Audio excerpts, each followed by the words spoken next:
Most people think folks who retire before 60 must have hit it big. They sold a company, they caught the perfect bull market, or they just got lucky. But after helping hundreds of people actually do it, retire early, I can tell you luck had nothing to do with it. There's a pattern I've seen over and over again.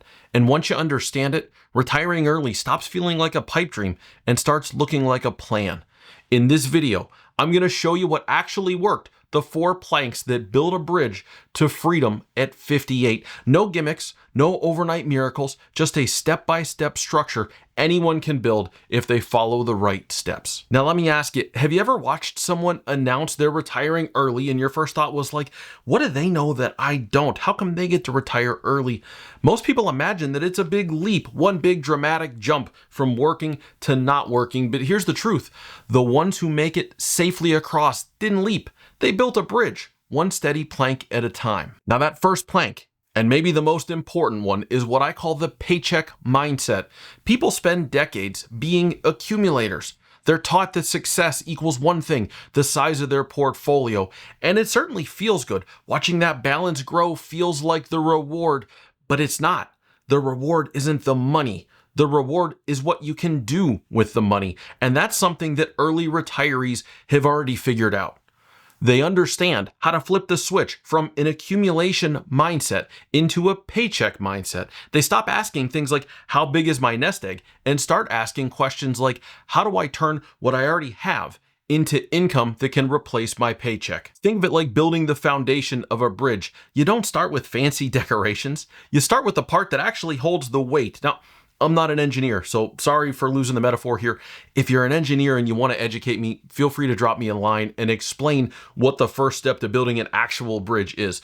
But for our purposes in retirement planning, the weight is your monthly expenses. So it's time to build something to support that weight. Time to build the retirement paycheck. Now, early retirees, as I said, seem to understand innately, and they shift from stacking up more money to understanding how to use that money to build the paycheck. They combine pensions and annuities and Social Security timing and dividends and systematic withdrawals, all working together to create regular paychecks that show up whether the market is up or down. A client of mine, we'll call him Jeff, retired at 58 with about $1.2 million, not because he found the next great stock, but because his plan delivered $7,000 a month in dependable income. He used a 3-bucket strategy: short-term cash, mid-term income-producing assets, and long-term growth. That steady bridge of income gave him something more valuable than just more returns. It gave him permission to stop working. Here's the pro tip. Before you chase another % of growth in your portfolio, ask yourself this: what's the money for? Are you using it for that purpose? Or are you still in all-out growth mode? Let's go ahead and move to plank number 2, what I like to call the lifestyle test run. This one might be the most underrated move that I've seen. Before stepping away from work, successful early retirees, they do a test run. They live on the retirement budget first. If they plan to spend $8,000 a month in retirement, they practiced living on $8,000 a month while still working before giving up their paycheck. Why? Why would you do that? Because it exposes the leaks or the gaps in the plan before it actually matters. Just like engineers would stress test a bridge before anybody's allowed to drive across it, they tested their lifestyle bridge before committing to it. Now, the move's not designed as a sacrifice. It's designed as a dry run to give you confidence for the real thing. Oftentimes, people don't really know what they spend. I talk to you guys all the time. Probably 50 or 60% of you don't actually know what you're spending every month. You know that you don't overspend. You know that you're putting away money, you're living within your means, but you aren't exactly sure how much you spend. Therefore, you can't know how much you're going to need in retirement. Now, here's what you got to do. Track your spending and take a trial run for a few months. Doing that will allow you to build some more confidence to cross the bridge. I've had clients come back after a few months and say, hey, Antonio, we thought we needed $10,000 a month. Turns out we're living on like $8,000 a month. Now that discovery doesn't just save them some money. It moved their retirement date up, or it allowed them to do some extra fun things in retirement because they didn't need to commit so many assets to generating income because they needed less income. And it's the same thing for you. If you can comfortably live the retirement lifestyle while still working, you've built the second plank of your bridge. Here's the pro tip. Download 6 or 12 months of your transactions from your bank account and find out what you actually spend. and then live off of that for a little while. Change up your direct deposit to put that amount into the checking account every month, and the rest goes into a savings. And then see if you can do it. And don't scrimp or undercut yourself here. You don't want to live 30 years of penny pinching retirement. So make this real. It's about gathering good information, gathering good data to plan a better retirement. On to plank number 3, which is redefining risk. And this one's really a mindset shift that Wall Street and a lot of other financial advisors don't really talk about. When most people hear risk, they think volatility, meaning your investments can go up or down. How much money can you lose in your investments? That's your risk. That's a type of risk. But for retirees, volatility is not the real risk. The real risk is running out of money. You could have $1 million portfolio, but if it's all tied up in the market and you're pulling from it during a downturn, the bridge can crack pretty quickly. Think of this like bridge supports. Each bucket in your plan is a support column. Bucket number 1, your cash, your short-term holdings to cover your income early in retirement. Bucket number 2, your income sources, the assets that produce that paycheck. And bucket number 3, your long-term growth money for the decades ahead. When the market shakes, bucket number 3 sways, but buckets number 1 and 2 hold steady, keeping your income intact, keeping your retirement paycheck afloat no matter what's going on.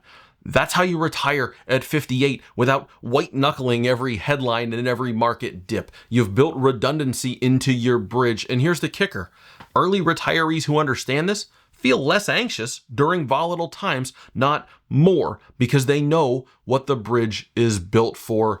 Here's your pro tip. Risk in retirement isn't about watching your balance fluctuate. It's about ensuring that your paycheck doesn't stop so you can go on with living the retirement that you'd like. Now, the last plank might surprise you. I refer to it as purpose beyond the paycheck. Every single client I've helped retire early eventually realizes the financial side was the easy part. It's the what now part that takes real planning, because when you remove work, you're not just removing the income or the paycheck. You're removing structure and purpose, and for some people, identity. And the people who stay retired, happily retired, are the ones who built a reason to cross the bridge in the first place. They had something waiting for them on the other side. Grandkids, volunteering, a side business that they can run on their own terms. This is what I call retiring to something, not retiring from something. Not doing this up front is like building a bridge to nowhere. What's the point if there's nothing on the other side? The happiest early retirees I've seen treat purpose like another bucket. It's their emotional income stream in retirement. And so that all sounds nice and warm and fuzzy, but how do you do it? Here's your pro tip.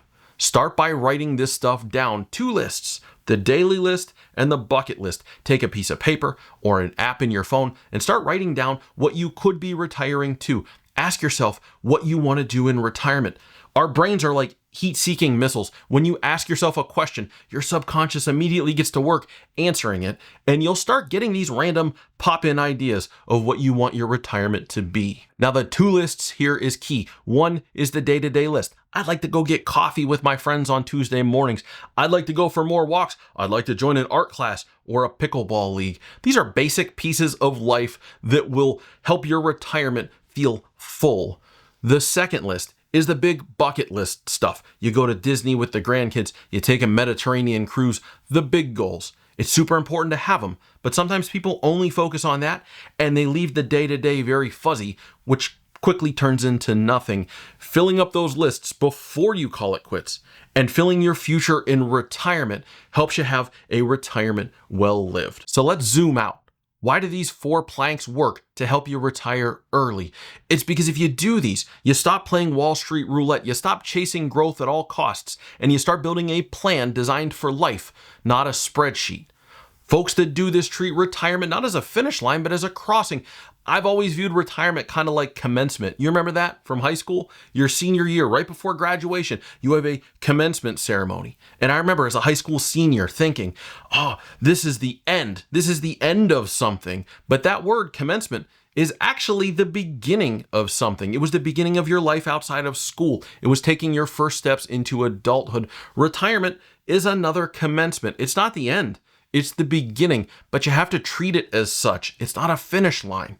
It's the start to the next phase of your life, and to maximize it, you've got to have a plan. You got to have a plan with each of these 4 planks. Those successful retirees that understood that, when the day came, they didn't jump off a cliff. They walked across the bridge they'd been building all along. Now, if you're 5 or even 10 years from retirement, or certainly if you're closer than that, this is your moment to start working on that bridge. Inside the Clear Vision Retirement Plan, we help you lay those planks: income, risk, tax, purpose, so that when you're ready, you can walk across the bridge with confidence. Click the link in the description below. You can schedule a time to chat with me. I'll fill you in on how all of it works. And if you found this video helpful, check out the video on why you're saving too much for retirement. I know, too much for retirement. Who'd have ever thought? I'll put it right over here, and I'll see you on the other side.